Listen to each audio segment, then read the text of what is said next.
ஹரே ராமா ஹரே கிருஷ்ணா. நான் உங்க வீரான மிஸ் சபரி.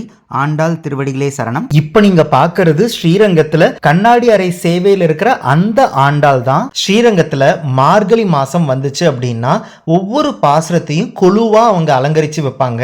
அது எங்க வைப்பாங்க அப்படின்னா இந்த கண்ணாடி அறை மண்டபத்துல ஆண்டாளுக்கு முன்னாடி தான் அந்த கொலு வைப்பாங்க. இன்னைக்கு மார்கழி 3வது நாள் 3வது பாசுர கொலு.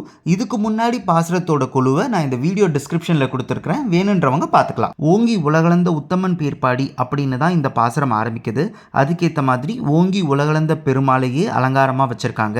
பெருமாளோட ஒரு பாதம் ஆகாயத்தை அளக்கிற மாதிரி வச்சிருக்காங்க. திரிவிக்ரம பெருமாள் வாமன அவதாரம். அடுத்ததா ஓங்கு பெரும் சென்னல் அப்படின்னு வர்றதுனால நெல் கதிர்களை வச்சிருக்காங்க. நம்ம எல்லாரும் பாவை நோம்பு இருந்தா விவசாயம்லாம் நல்லா நடக்கும் அப்படின்ற பலனை ஆண்டாள் சொன்னதுனால இது எல்லாத்தையும் செஞ்சிருக்காங்க. அதுக்கு அடுத்ததா வள்ளல் பெரும் பசுக்கள் அப்படின்னு பாசுரத்துல வர்றதுனால பசுக்கள் எல்லாம் கொலுல வச்சிருக்காங்க. இந்த மாதிரி பாசுரத்தில் இருக்கிற ஒவ்வொரு விஷயத்தையும் கவனிச்சு அது அற்புதமா ஸ்ரீரங்கத்துல ஆண்டாள் கண்ணாடி அறை சேவையில கொலுவா வச்சிருக்காங்க. நாளைக்கு அடுத்த பாசுரத்தோட கொலுல உங்களை சந்திக்கிறேன். ஆண்டாள் திருவடிகளே சரணம். ஹரே ராமா ஹரே கிருஷ்ணா.